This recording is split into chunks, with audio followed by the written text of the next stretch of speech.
बिस्मिल्लाहिर्रहमानिर्रहीम। अस्सलाम वालेकुम नाजरीन, आजकल सोशल मीडिया पर एक लफ्ज़ का बहुत चर्चा है और इसे लेकर हमारी आवाम हमेशा की तरह ट्रोल करती और मीम्स बनाती हुई नज़र आ रही है। जी हाँ नाजरीन, हम यहाँ पर बात कर रहे हैं लफ्ज़ तागूत की, जो एक टीवी शो के दौरान वायरल हुआ और अब आवाम इस लफ्ज़ को पकड़कर इस पर मीम्स बना रहे हैं। हालांकि इस आवाम को ये सोचना चाहिए था कि ये कोई मजाक वाली चीज़ नहीं, बल्कि एक संजीदा और ख़तरे वाली बात है कि जिसकी तरफ हमारी तवज्जो का पूरी तरह मबजूल होना बहुत ज़रूरी है। नाज़रीन, इस वक्त आवाम के दो धड़े हो चुके हैं, जिनमें से एक तो हमेशा की तरह इस वाक़े का मजाक उड़ाने में मशगूल है, जबकि दूसरा धड़ा इस वाक़े के मुताल्लिक बहुत फजूल किस्म की पोस्ट लिखकर एक अजीब व गरीब किस्म की फ़िज़ा पैदा करता हुआ नज़र आ रहा है, जो हमारे माशरे के लिए ज़हर कातिल का दर्जा रखती है। ये गिरोह इस वक्त माशरे को एक अजीब व गरीब किस्म के धड़े में बांटने का काम कर रहा है, जिससे कुछ लोग फेमिनिज्म के हक में बात कर रहे हैं और कुछ लोग इसके खिलाफ। नाज़रीन, यूं इस मामले को समझे बगैर ही इसका हवा बना दिया गया, जबकि इसकी असल हकीकत कुछ और है। आज की इस वीडियो में हम आपके सामने यही लफ्ज़ खोलने के लिए आए हैं। नाज़रीन, कुछ दिन पहले समर टीवी पर एक लाइव शो मुनक़िद किया गया। इसमें साहिल अदीम और खलीलुर रहमान कमर को बतौर मेहमान खुसूसी बुलाया गया और मेज़बान खातून ने इनसे सवालात का सिलसिला शुरू किया।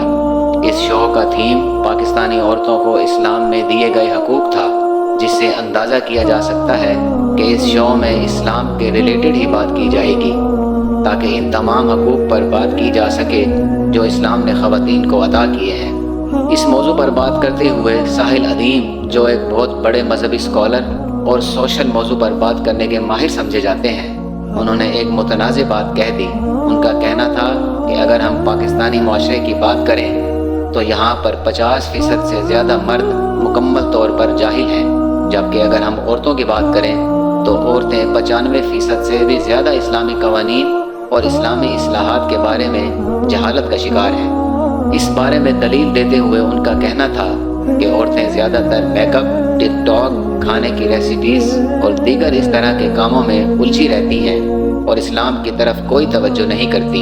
इस पर एतराज़ करते हुए हाज़रीन में मौजूद एक लड़की ने उन्हें कहा कि किसी बात के ना जानने की वजह से आप ख़वातीन को यूँ 95% की तादाद में जाहिल नहीं कह सकते और आपको इस पर माफ़ी मांगनी चाहिए।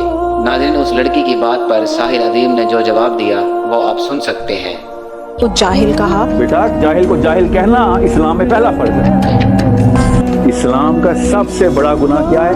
तागूत। और आप जी तो नाजरीन, आपने सुना कि साहिल अदीम का कहना था कि जाहिल को जाहिल ही कहा जाएगा और जाहिल को जाहिल कहना खुद अल्लाह का हुक्म है, जिस पर उस लड़की ने रेफरेंस मांगा। साहिल अदीम ने उसके जवाब में कुरान करीम की एक आयत तिलावत की कि जानने वाले और ना जानने वाले बराबर नहीं हो सकते, यानी जाहिल और आलिम एक दूसरे के बराबर नहीं हो सकते और इसलिए उन्हें यह कहना ज़रूरी है। रेफरेंस मांगने के बावजूद जब रेफरेंस दिया गया तो उस खातून ने आगे से बदतमीज़ी की और कहा कि मैं आपसे रेफरेंस मांग रही हूँ और आप मुझे जवाब में कुरान की आयतें सुना रहे हैं। मुझे कुरान की आयतों से कोई लेना देना नहीं है। आप अरबी के चंद जुमले सुनाकर मुझे जाहिल नहीं कह सकते। नाजरीन, इस खुली डुली बदतमीज़ी और कुरान की आयतों को अरबी जुमले कहने पर और उन्हें सुनने से इनकार करने पर वहाँ मौजूद दूसरे मेहमान खलीलुर रहमान कमर भी, जो एक मारूफ ड्रामा आर्टिस्ट और लिखारी हैं, सीख पा हो गए और उन्होंने उस औरत को शटअप कॉल दे दी। नाज़रीन, इससे आप अंदाज़ा कर सकते हैं कि महज एक छोटी सी बात को हवा बना दिया गया, जिस पर साहिल अदीम ने मज़ीद बात करते हुए उस औरत से पूछा कि क्या आपको तागूत का मतलब मालूम है। उस औरत ने कहा कि नहीं, मुझे तागूत का मतलब नहीं मालूम। इस पर साहिल अदीम ने कहा कि इसलिए तो मैंने 95% ख़वातीन को जाहिल करार दिया है। इस पर मज़ीद गर्मा गर्मी हुई और इस सारे मामले के दौरान शो की होस्ट ने किसी भी किस्म की मुदाखलत करने की कोई कोशिश नहीं की।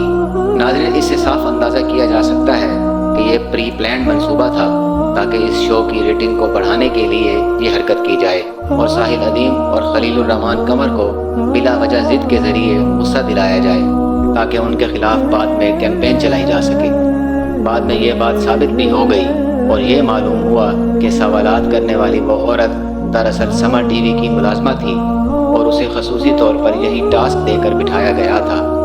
اس کے علاوہ پورے شو کے دوران سوالات کرنے کے لیے مخصوص مائک اسی عورت کے ہاتھ میں رہا، جبکہ دیگر تمام کے تمام شرکاء جو اس شو میں شریک تھے وہ مٹی کے بت بنے آرام سے بیٹھے رہے اور ان کی طرف سے کسی بھی قسم کی کوئی آواز بلند نہیں کی گئی۔ ناظرین، اس سے اندازہ ہو رہا تھا کہ انہیں بھی سمجھا بجھا کر بٹھایا گیا تھا اور مداخلت نہ کرنے کا کہا گیا تھا۔ یہ تمام باتیں سامنے آنے کے بعد نیوٹرل طبقے کو تو اس بات کی سمجھ آ گئی، لیکن بلا وجہ کی شہرت کا چسکا رکھنے والوں نے اس واقعے کو ہوا بنا کر پیش کرنا شروع کر دیا۔ ساحل ادیم اور خلیل الرحمن قمر کی کردار کشی کرنے لگے۔ ناظرین، یہاں پر ایک بات جان لینا ضروری ہے کہ آپ کو مکمل طور پر اس بارے میں سمجھنے کے لیے محض فیس بک کی پوسٹ پر اکتفا نہیں کرنا چاہیے، بلکہ آپ کو خود یہ شو دیکھنا ہوگا تاکہ آپ کو علم ہو سکے کہ دراصل اس شو کے دوران ہوا کیا تھا جس کی وجہ سے یہ تمام مسئلہ پیدا ہوا۔ مزید یہ جاننا بھی ضروری ہے کہ طاغوت ایک ایسی ٹرم ہے جس کے بارے میں علم رکھنا تقریباً فرض کی سی حیثیت رکھتا ہے کہ اللہ تعالیٰ نے طاغوت سے بچنے کا حکم قرآن مجید میں جا بجا دیا ہے، لیکن یہاں پر لوگوں کو طاغوت کا مطلب ہی نہیں معلوم، تو وہ اس سے بچیں گے کیسے؟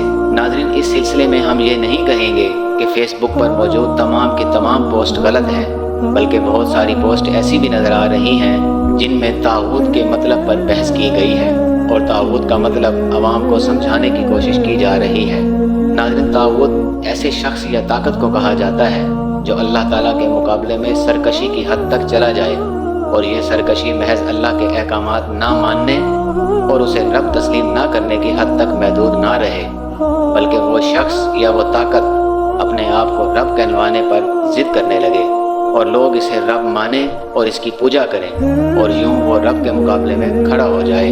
ناظرین، اس طرح کے کسی بھی شخص یا طاقت کو طاغوت کا نام دیا جاتا ہے، اور طاغوت سے اللہ تعالیٰ نے پناہ مانگنے اور اس کے خلاف کھڑا ہونے کا حکم دیا ہے۔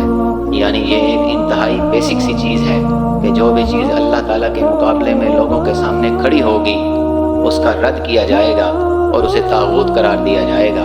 اور اب اگر ہم اپنے آس پاس دیکھیں اور اس تاریخ پر پورا اترنے والے لوگوں کی فہرست بنائیں تو آپ کو اندازہ ہو جائے گا کہ ہمارے ارد گرد بہت سارے لوگ موجود ہیں جو بے شک بول کر نہ صحیح لیکن اپنے عمل سے اس بات کا احساس دلاتے ہیں کہ وہ طاغوت ہیں۔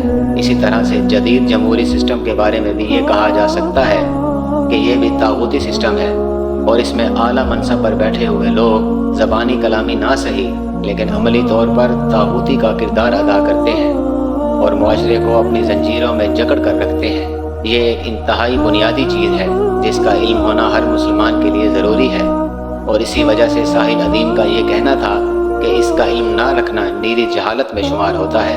البتہ یہاں پر ساحل ادیم سے غلطی یہ ہوئی کہ انہوں نے مرد و خواتین کو الگ الگ کھڑا کر کے یہ جھگڑا کرنے کا موقع دے دیا، جبکہ یہ بھی ایک حقیقت ہے کہ اس معاشرے کے 95% مردوں کو طاغوت کا مطلب نہیں معلوم، اور جب تک یہ طاغوت کا سلسلہ شروع نہیں ہوا تھا، یہ ویڈیو وائرل نہیں ہوئی تھی، تب تک طاغوت کا مطلب سمجھنے کی کوشش بھی نہیں کی گئی تھی۔ اس حوالے سے مرد و خواتین برابر تھے، لیکن ساحل ادیم نے ایسا نہیں کیا۔ البتہ اس خاتون کی طرف سے جہالت کا بڑا ہی بدترین قسم کا مظاہرہ کیا گیا، اور بات کو سمجھنے کے باوجود بار بار اس کی طرف سے معافی مانگنے کی رٹ لگائی گئی۔ لیکن ناظرین، آپ لوگوں کی رائے اس حوالے سے کیا کہتی ہے؟ ہمارے کمنٹ سیکشن میں ہمارے ساتھ ضرور شیئر کیجیے گا۔ انشاءاللہ آپ سے بہت جلد ایک نئی ویڈیو کے ساتھ ملاقات ہوگی۔ تب تک کے لیے اجازت دیجیے۔ اللہ حافظ۔